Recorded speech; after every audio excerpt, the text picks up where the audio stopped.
To take care of our people and our workers, we must replace the present policy of globalism, which has moved so many jobs and so much wealth out of our country, and replace it with a new policy of Americanism. In this present crisis, government is not the solution to our problems. Government is the problem. From time to time, we've been tempted to believe that society has become too complex to be managed by self-rule. That government by an elite group is superior to government for, by, and of the people. You're listening to the Liberty Brothers radio show. Now here are your hosts, Jason Van Taper and Jim White. The healing powers of silver, Ion Silver, an antiseptic powerhouse used for centuries. Now you can harness the benefits of Ion Silver in a convenient spray. Ion Silver is a highly effective antimicrobial spray that's safe for family and pets. Excellent for wound care, a must for your first aid kit. It binds to bacteria, viruses, and fungus to immediately destroy them. Also used as an underarm deodorant, acne preventative, surface disinfectant, and more. Buy Ion Silver at ionsilver.us. That's ionsilver.us. James, how you doing, my friend? Doing fine. Sorry about the delay in getting on. Oh, that's okay. It happens. So are we on live? We are, Jim. On live. You're here with Jason and Jim. Okay. And let me give you a proper introduction here. We have on the line with us James Wesley Rawles, who is a New York Times best-selling American author who's really best known for his survivalist genre series. The Patriots is the start of the series, but it's got a whole different bunch of stories, which are kind of independent of like a central timeline. You can kind of grab either one and start from there, all around an event called the Crunch, right? You call it the Crunch. And you're a former U.S. Army intelligence officer and founder and senior editor of survivalblog.com, which really is the go-to place for survival and preparedness information, and has really just become a vast repository of really good information there. So, again, thank you so much for joining us here on the Liberty Brothers radio show. Thanks for having me on, guys. Absolutely. Thanks, Jim. You know, Jim, we've had you on. I think between Jason and I, we've probably interviewed you maybe a dozen times over the last few years. But I have to say, Jim, I don't think we've ever interviewed you with the world being in what seems like unavoidable conflict. I mean, this is getting, I don't think I've ever seen it like this. And, you know, something I have to say, and I think maybe a lot of people in my shoes maybe feel the same way. I certainly don't want to speak for you, but I feel somewhat blindsided because I didn't think that Trump was going to be doing this type of thing, at least maybe not so soon. You got any thoughts on that, Jim? Well, I was kind of disappointed to see that Trump had such a major policy reversal in regard to Middle East intervention. You know, he, in his campaign, had said he didn't want to get involved in another war in the Middle East. And here it looks like we're on the verge of a major commitment in Syria. And I just don't like to see someone reverse themselves so thoroughly. Here we have Trump, who declared himself an outsider and promised everyone that he wasn't going to be another George Bush. And now it's looking like he's turned himself into another George Bush. It's interesting to see what's gone on with his cabinet, and I think that was indicative of the direction things were going. You'll notice that Steve Bannon was pushed out of the National Security Committee meetings, and it looks like the so-called moderates, the moderate Republicans, or centrist Republicans, as they like to call themselves, have pushed themselves to the fore, and they're really seem to be just a clone of the George Bush era and a Bush-style cabinet, and we're getting a foreign policy to match. Domestically, we're also, it looks like Trump has gone back on his word as well. He had promised to find a replacement for Janet Yellen, and now it appears that he's content with Yellen, or at least willing to let her maintain her chairmanship of the Federal Reserve Board.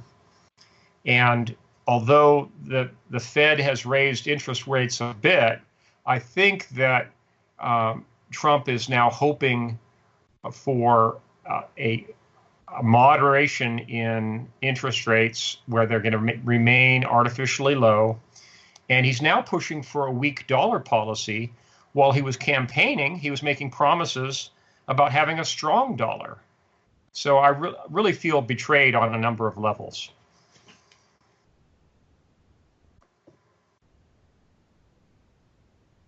Jason may be talking to the mute button there. Jason, you good? Yeah, I had the hard mute button going on. Always something. Man, it's just it's so soon to see all these changes, and man, we have so much going on. I mean, look at what's happening in North Korea. It really seems like we're just on the verge of something huge. You know, and with what happened, I mean, you saw the bomb that they dropped in Afghanistan today too, which is what the largest non-nuclear bomb that we have in our arsenal. Although it bears mentioning that bomb really is only appropriate for a theater of operations where you have absolute air superiority and minimal risk of ground fire taking down an aircraft, because that bomb is designed to be dropped from a large cargo plane, a C-130 or larger, C-130 or C-17. It's a palletized bomb that has a drogue chute that kind of yanks it out of the cargo hold, and then it drops from there laser guided as a glide bomb. It's a GBU, it's a glide bomb unit. Okay. And it really would not be appropriate at all to be using it over hostile airspace where you're flying a penetration type mission. So I don't think there's any chance that they'll try to employ that in North Korea if there is any action in North Korea, simply because that bomb won't fit in the bomb bay of a B-2 or a B-52. Let me ask you this. Do you think, I mean, it sure seems like we are heading full steam towards some sort of larger scale, whether it be war, military operation. What are your thoughts? Do you think we're going to find ourselves in a prelude to World War III? Do you think it's just going to simmer down and just be localized? What are your thoughts as to everything that's happening? It's really hard to predict. At this point, my only hope for Donald Trump is that he's a master negotiator, and that there is the chance that he could form some alliances that would forestall a regional war or World War III. But things in Syria in particular and North Korea could very well spin out of control. In Syria in particular, because there are so many proxy forces in play. You've got the Kurds in the north with the YPJ. You've got the Russians. You've got several different Russian proxy forces operating within Syria. You've got Bashar al-Assad's own military forces and his proxy forces, and we have Iranian proxy forces, and a few others. It's a real Duke's mixture there. So any number of different situations could spin out of control there. And if we got into a shooting war with say Russian aircraft were shot down, for example, or American American aircraft were shot down by Russians, that could very quickly spin out of control into at least a regional war and possibly World War III. You know, Jim, I think that you'd be considered sort of an intelligence expert. I know that you have a certainly extensive background in that. I do, but I got to say, my background in intelligence is now quite dated. Right, but I think probably enough to know to how to probably respond to this. You see a lot of people that right now, you know, in mainstream media. A lot of people are divided. There's some people, some big names that are certainly disappointed in Donald Trump, and some big name people that are still, I say big name, I say popular people that are on the radio a lot, stand behind him. And the claim is that he's pulling some sort of 3, 4, 8D, 7D chess. I'm not really sure, but it's all part of a bigger plan that I guess Donald Trump, I guess would have to be. He's outsmarting like everybody on the NSA and all these the neocons that are close to him. He's playing a very dangerous game if he really thinks that he's going to outsmart, 24 people. Maybe he can. I don't know. But do you think it's something like? Do you think he's playing some? I think he may have a grand strategy. I'm not sure. I don't think he's following the Steve Bannon playbook anymore. But if you look at what happened with the recent state visit with the Chinese premier, obviously a number of things happened behind the scenes because Chinese foreign policy vis-a-vis North Korea changed radically over the course of 24 hours.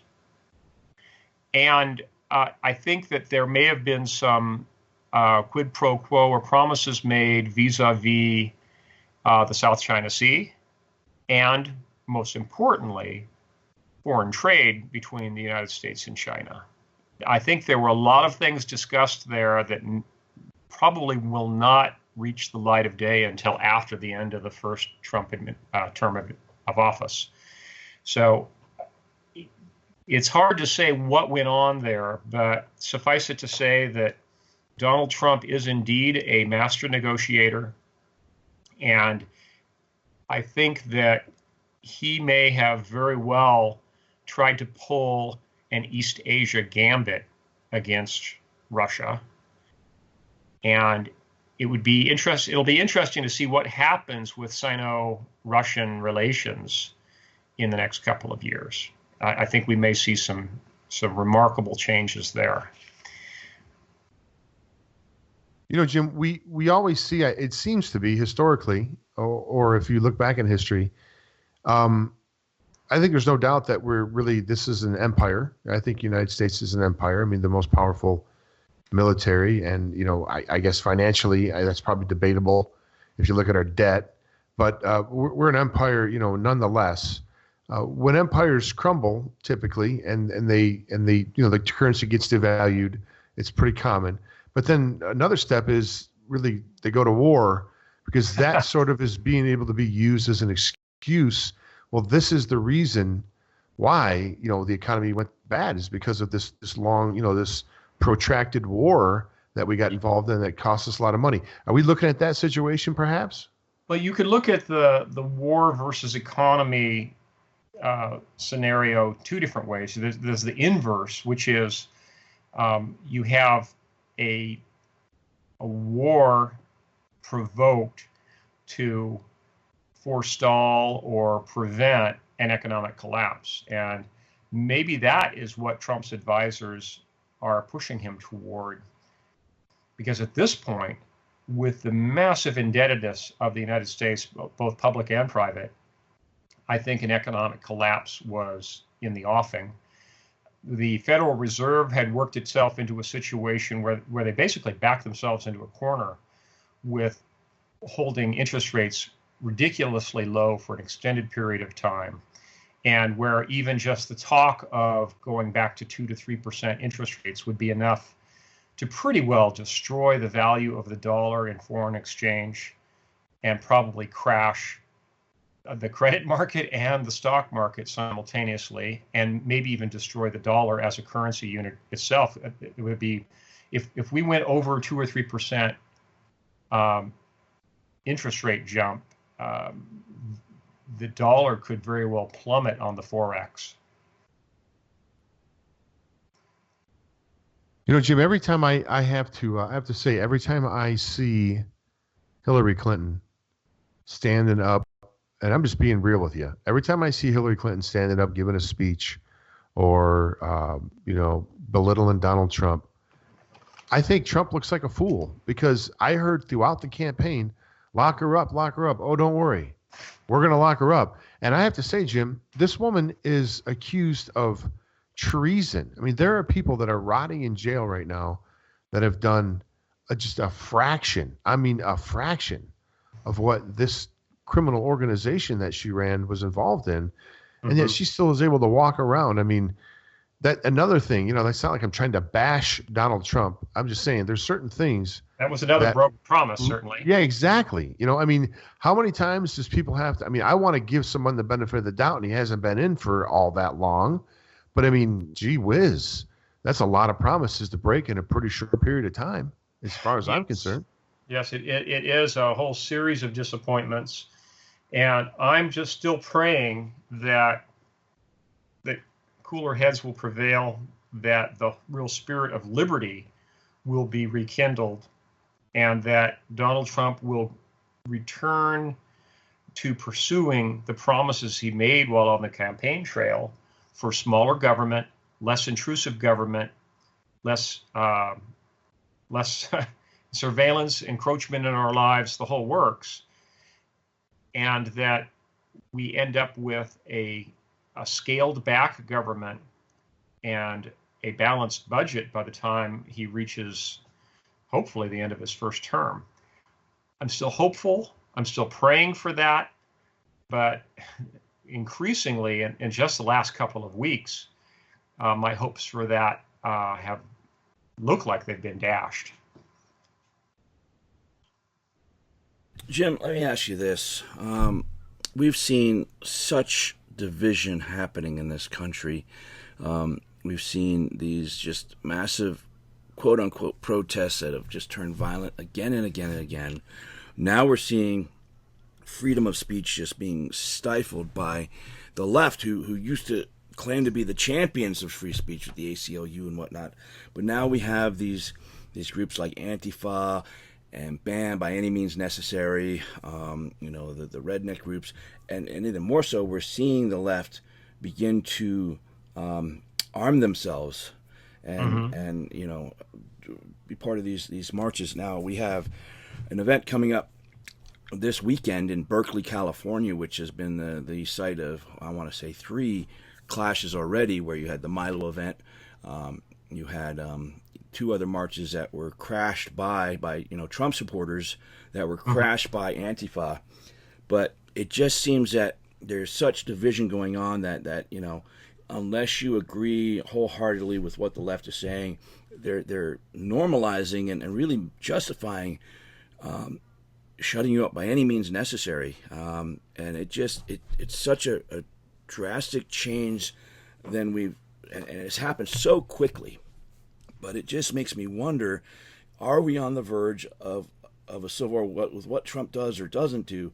Do we really have to worry about what's happening on the streets in our own cities here? I mean, obviously in rural Montana, it's not going to affect us that much, but yeah, well, for you up in Montana, I'm sure you're not going to be at ground zero of a bunch of street protests, but there is a substantial risk of radicalization on the left. And if a lot of Americans, especially those who are, younger than my age, really have forgotten just how radical the late 60s and early 70s were, with the Weather Underground, with the draft protests, with the Symbionese Liberation Army, all these incredibly radical groups. And they were all essentially, it started with the anti-war movement, trying to get the draft stopped. But it really took on a life of its own. And it got to the point where these people were breaking their fellow members out of prison. And bombings on a fairly large scale. And the whole country was terrorized. I can recall when I was in grade school, we had bomb scares every 2 or 3 weeks, and I was living in the suburbs. That's how terrorized the population was by the left in those days. And some of those radical left-wing terrorists are still in prison. In fact, I'm wondering about the efficacy of keeping them in prison for life. But things got very radical in the early 70s, and we might see a repeat of that. But thus far, what we've seen is just a lot of posturing. And unless there's a real galvanizing force that's going to affect a lot of people and swell their ranks, something like a draft, I don't think we're going to see it expand too much more in the foreseeable future. Now, circumstances might change, and if, for example, things spun out of control and there was a limited nuclear exchange, then I think the leftists might say, okay, that's it. Trump has absolutely got to go. We'll have massive protests in the streets until he's gone. That's something I could foresee. But other than that, there's nothing really on the horizon, I think, that would be of a magnitude that would fully mobilize radical leftists into armed protests or bombing campaigns or conceivably the use of other terror techniques, cyber or otherwise. Jim, Trump got elected and the storable food industry fell off. The gun shops around my house here, where we live, are like ghost towns. People are rarely visit them, it seems, when I drive by.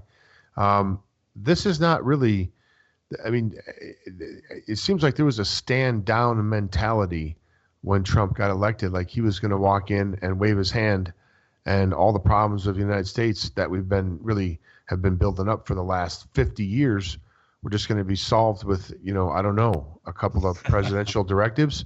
So, to turn this into a positive, maybe this is a wake-up call, Jim. For people, these bombs going off in Syria and now the march towards war, I hope it's a wake-up call for people to resume doing what they need to do as far as getting prepared. What say you?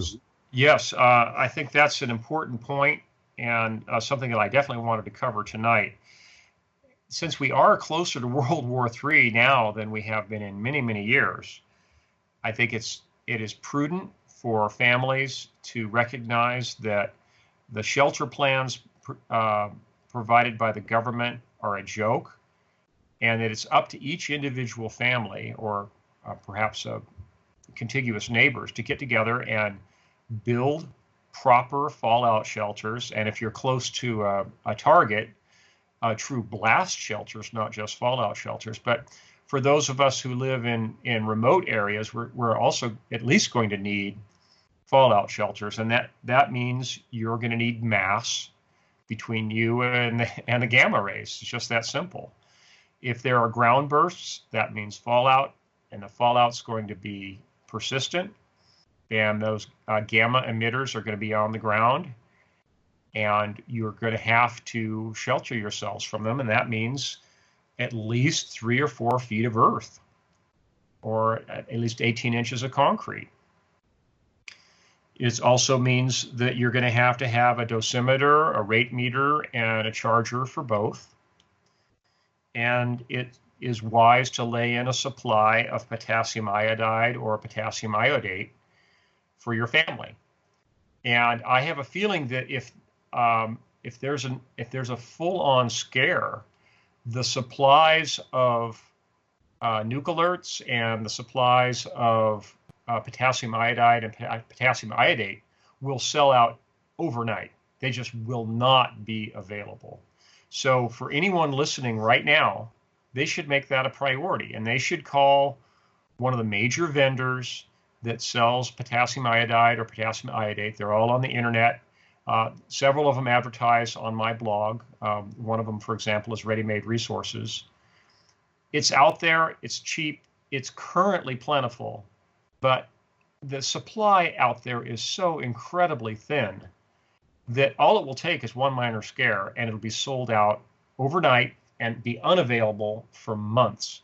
So that's something that people should stock up on immediately if they haven't already. And one special note on potassium iodate and iodide is that as a thyroid blocker, there have been some studies done by Oak Ridge National Laboratory that indicate that thyroid blockers that are designed to protect the thyroid gland are only appropriate for people under age 50. The studies have shown that over age 50, the risks outweigh the benefits.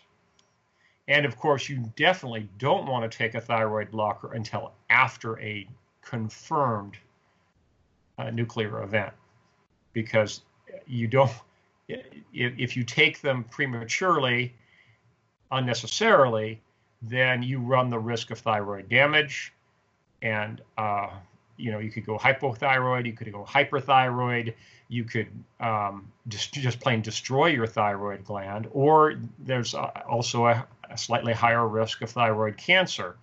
So lay in the supplies, but do not take the potassium iodide or potassium iodate until after it's been confirmed that there's been a nuclear detonation with a ground burst that you are downwind from. If there are only nuclear detonations that are air bursts, where the fireball does not touch the ground and it doesn't kick up fallout, it is not appropriate at all for people to take thyroid blockers because there won't be fallout expected. Jim, I've got a question that I've been wondering for a while now. I look at these, they've got the maps that show kind of the way the air currents move and how radiation would disperse and whatnot. But they always seem to be just like on the American, the national map. And being so close to the border, I mean, we literally could shoot a bullet here and have it go over the border. We're that close. So do they take into account at all targets that are, say, up above the border in Canada with those airflow charts when you're looking at an American version of it? Yeah, most of the charts are based on prevailing winds year-round. There's always unexpected wind directions. It all depends on the jet stream.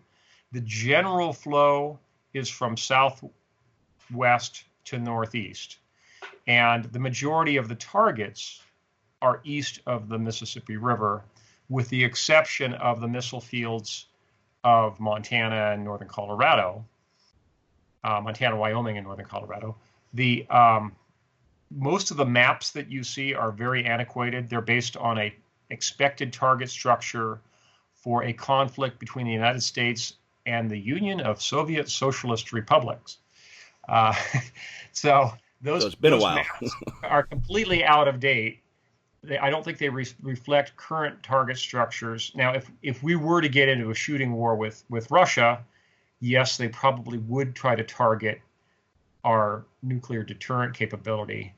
But because almost a quarter of our throw weight of nuclear weapons is submarine based, I'm not sure if the old targeting structure really makes sense. And if the conflict is with North Korea, at best they might be able to hit a few West Coast cities, but they certainly wouldn't be able to hit the heartland of America. And if it's a terrorist use of nuclear weapons, odds are it's going to be a major population center ground burst that's not delivered by missile. It's still going to be delivered by truck or boat. And there you're looking at, New York City or Chicago or Dallas, Atlanta, or LA, perhaps, where they'd get the most bang for their buck. So I would just take with a grain of salt what I could learn from out-of-date target maps and fallout pattern maps. You know, Jim, when I believe one of the previous times that you were on the broadcast, we discussed the real not only possibility, but almost certainty of there being quote unquote sleeper cells inside, the borders of the United States. And I think that with the loose / non-existent, border policy that we've had over the previous administration, I think the likelihood of that is very, very high. Do you see, a sort of a wider war in the Middle East, especially if Iran gets involved? And they're the first ones that really come to my mind that would have more of the sleeper cells here inside the United States. I gotta believe if Iran, unleashes the hell that they can release, it's going to be a pretty dangerous place inside the borders of the good old USA, is it not? Well, gentlemen, I think there are probably both Sunni and Shiite sleeper cells in the United States, and they probably are very well prepared, fairly well trained, highly motivated. We're talking 9/11 style motivated, and they're ready for cyber attacks. They're ready for attacks on our utility infrastructure, the power grid, the eastern grid, the western grid, the Texas grid. They're probably well prepared for a fairly major bombing campaign on terror targets in the major cities. And they might very well also have some fissile material with them. So whether it's uranium or plutonium, where they could construct dirty bombs. And there's even the possibility, although it's declining with each passing year, when the Soviet Union broke up years ago, there were some suitcase nukes that got loose. Most of those probably are no longer viable to reach critical mass, but they still would make a really nasty, dirty bomb.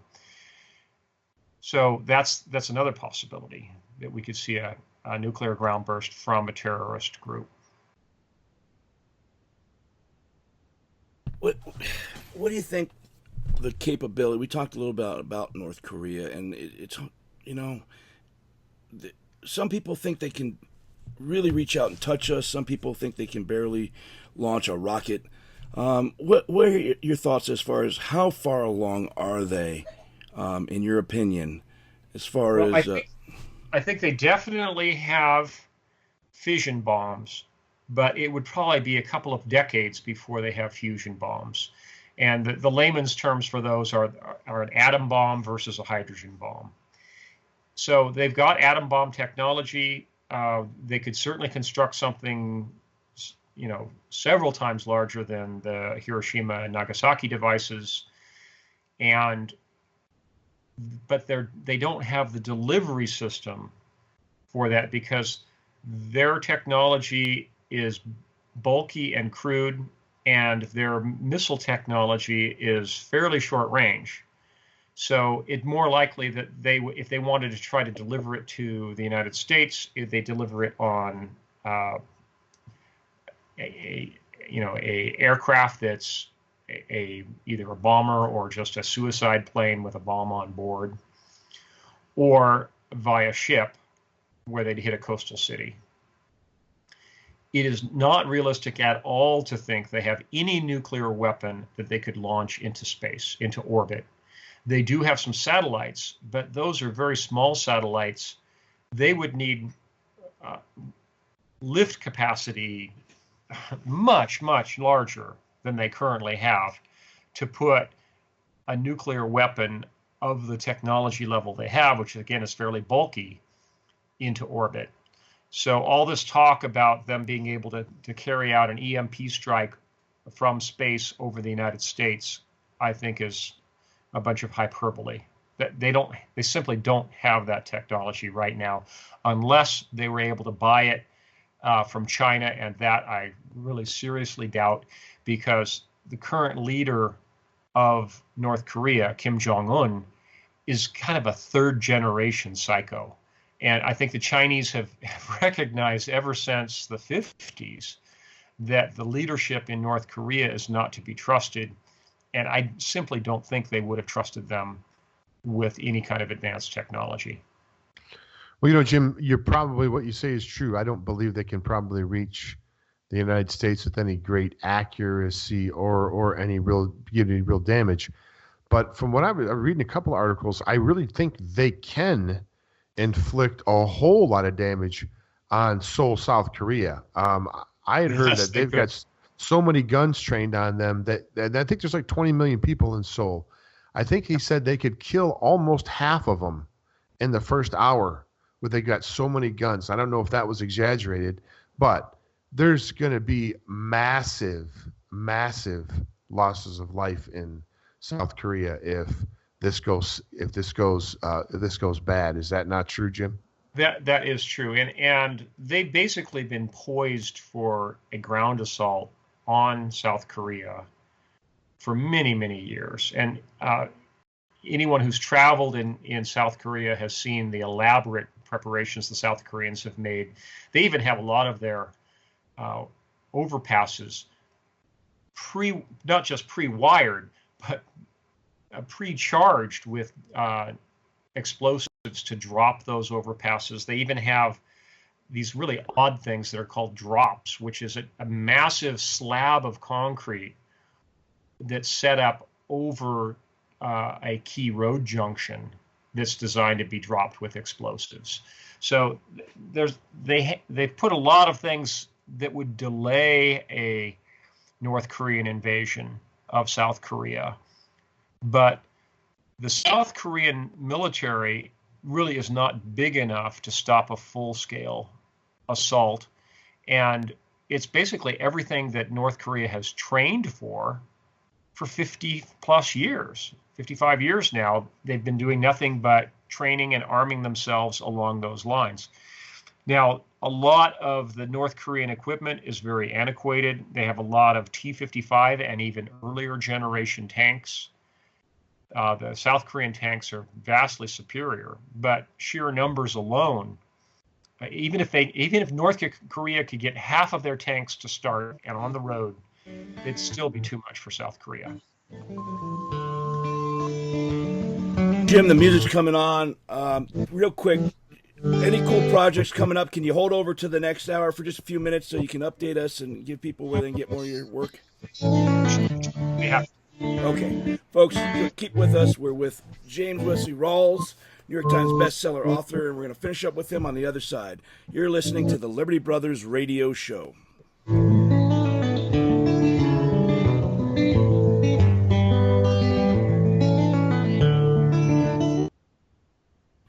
Okay, we're off. Okay. Off the server. Once again, my apologies for the delay. Oh, not a problem. It's been a crazy day. My wife totaled our car. I'll be right today. back, fellas. My wife totaled our car today. She was in a bad accident, but no. the Lord really just protected her, and it was God. It really was nothing more than. So was it a deer or what happened? I think it was she had seen a deer out of the corner of her eye, and she lingered on it just a couple seconds too long, and she caught the edge of the road.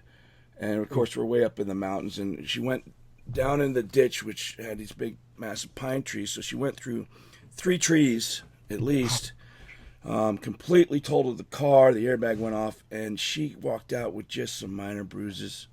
Oh, I mean, she could have been killed. I attribute it to God. Yeah. But regardless, it's got to be traumatic. Yeah, absolutely.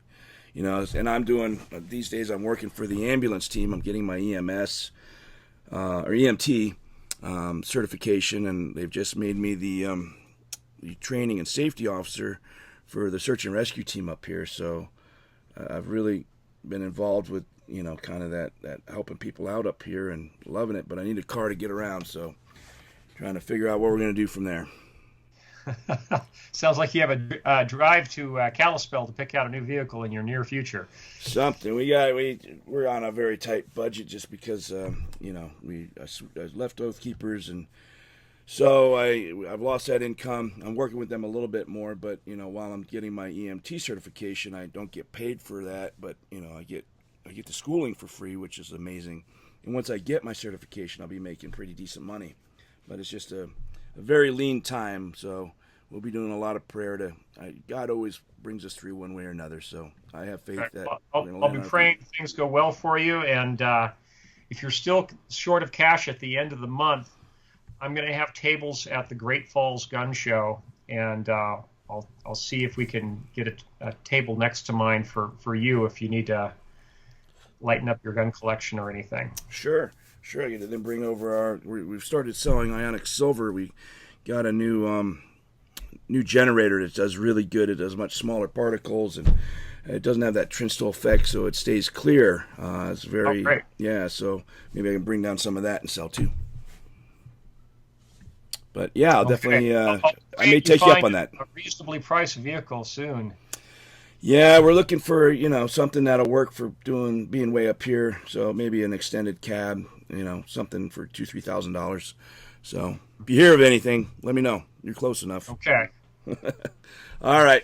Well, I appreciate the prayers. So let me get us back on the server here, and we'll go from there. Okay. How have you been? Oh, everything's fine here. A little bit of problem with lambing and kidding this season, and we're not coming up on calving quite yet. Our calves are due midsummer, but things are fine. We're almost out of hay. The snow stuck pretty late this year, and things are just starting to green up, and we're down to only about 30 bales of hay. And when you go through 4 or 5 bales of hay a day, that's cutting it really close. Yep. Well, at least spring's here. Things are greening up. Yep. All right, here we go. I'm going to get us back on. And its website by the hosts, guests, and call-in listeners or chatters are solely the opinions of the original source who expressed them. They do not necessarily represent the opinions of Revolution Radio and freedomslips.com, its staff, or affiliates. You're listening to Revolution Radio, freedomslips.com, 100% listener-supported radio, and now we return you to your host.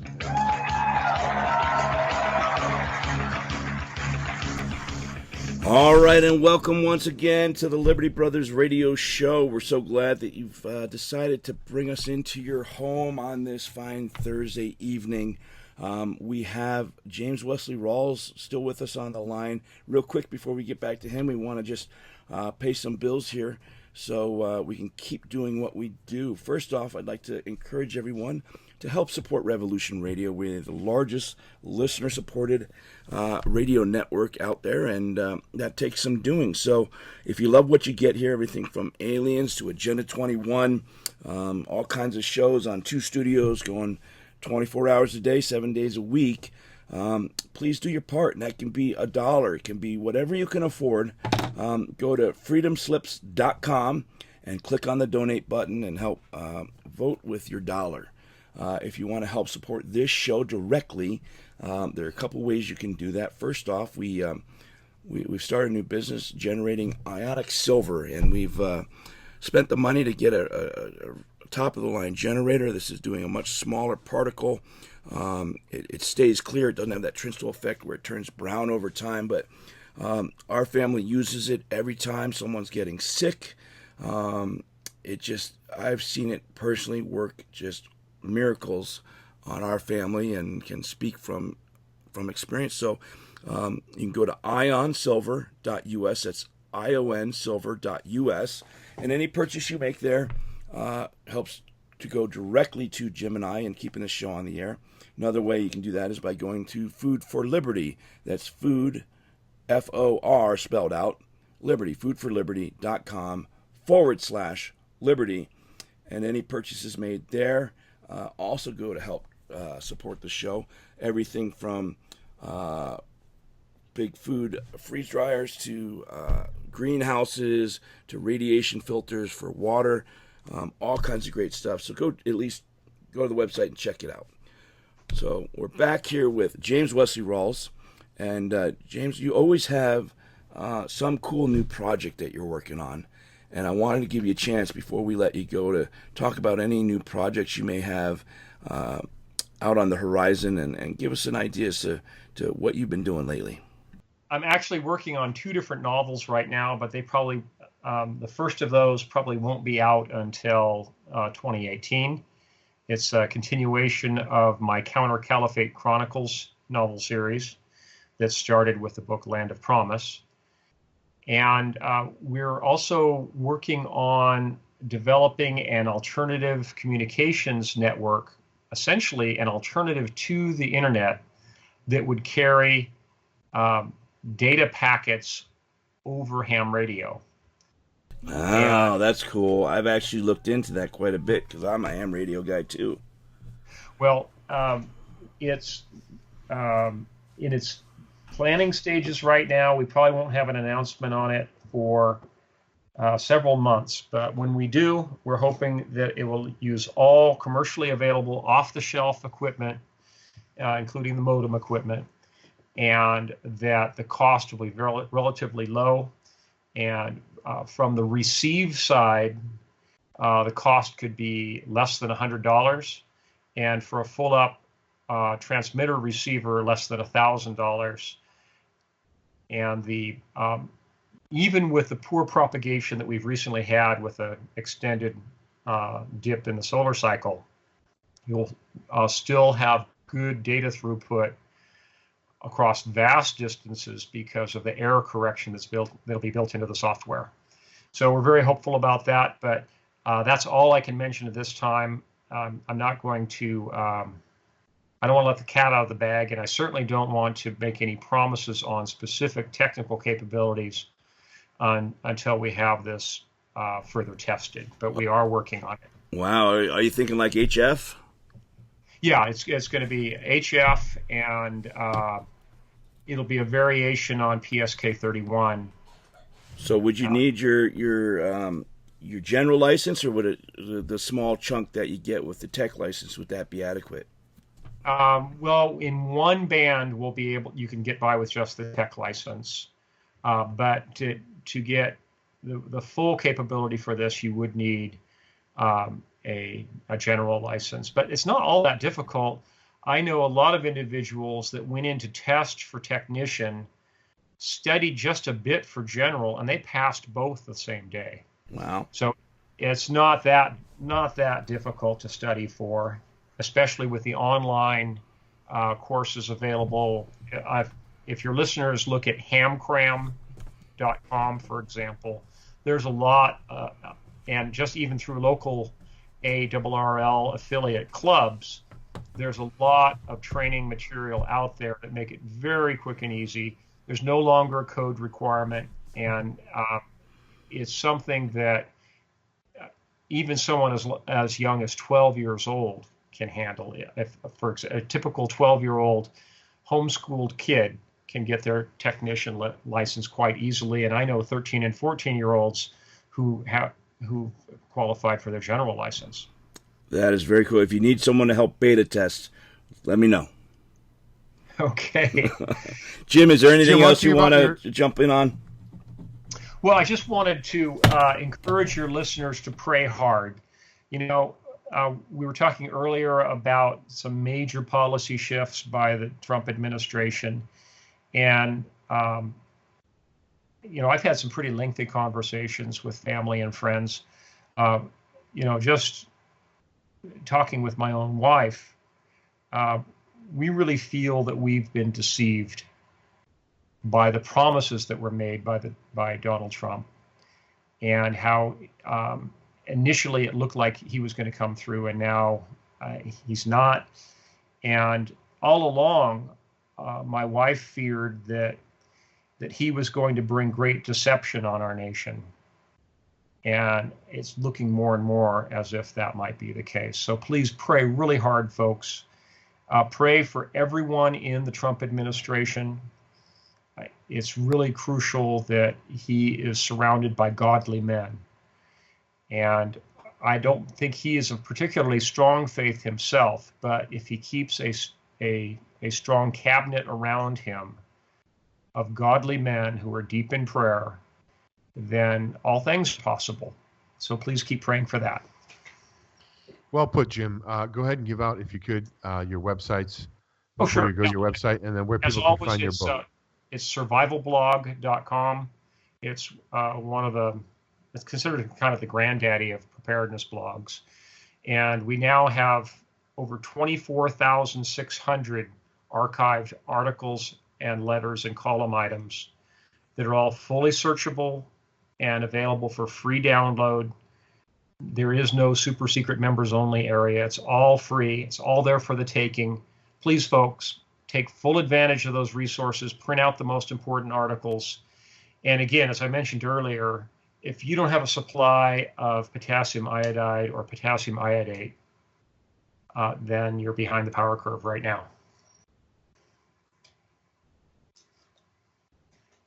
All right, Jim. We really appreciate you stopping by with us. It's always great to speak to you. And we certainly wish you the best in all your endeavors. And we will be praying, as you said, because I think that's about the only thing left that can save this nation at this point. But Jim, thanks so much. And anything you want to say in the final comments before we go? Well, I just want to thank you for providing your show as an outlet for very crucial information for Americans. And I'll be praying that your show continues to do well, that it reaches lots of people and people wake up. And also be praying that things work out well with your new facilities there. It's my pleasure to be one of the first guests with your new facilities. And I want to wish you the very best. God bless you and your listeners.